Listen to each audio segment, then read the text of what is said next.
राम राम भाई सारा ने जय माता जी। तो ये गाँव और अब ये बात आपको ये करनी है कि जो मेरे गांव हमारे गांव गुजरात काठियावाड़ सौराष्ट्र का जो लाठी है उसकी मैं आपको प्रकृति, खेती बाड़ी, घर, पशु पक्षी ये सब दिखा रहा हूँ।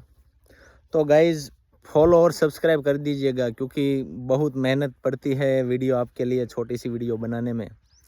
और वो कहते हैं ना कि मैं 100% मैं आपका जो मैं मेरा हो सके उतनी मेहनत करता हूँ कि वीडियो आपको पसंद आए और ज़्यादा शेयर करें। तो ये जो मेहनत है वो बहुत मेहनत पड़ती है गाइज़।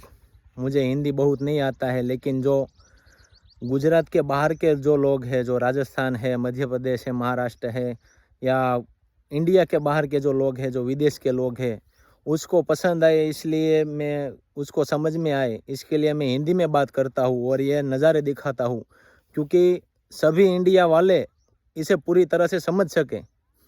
क्योंकि हमारे यहाँ तो गुजराती बोली जाती है, जो गुजराती वाले लोग हैं वो हिंदी कम समझते हैं, लेकिन ज़्यादातर तो आपके लिए कि गुजरात के बाहर जो राजस्थान, मध्य प्रदेश, महाराष्ट्र, आसाम, बिहार ये सब है तो उसके लोग समझ सके और ये हमारे काठियावाड़ की प्रकृति, सौंदर्य वो देख सके, इसलिए मैं हिंदी में वीडियो बनाता हूँ। तो गाइज़ एक सब्सक्राइब कर दीजिएगा, शेयर कर दीजिएगा और एक कमेंट कर दीजिएगा क्योंकि आपका एक फॉलो, एक सब्सक्राइब मुझे हिम्मत देता है आगे बढ़ने की। तो राम राम भाई, जय माता जी।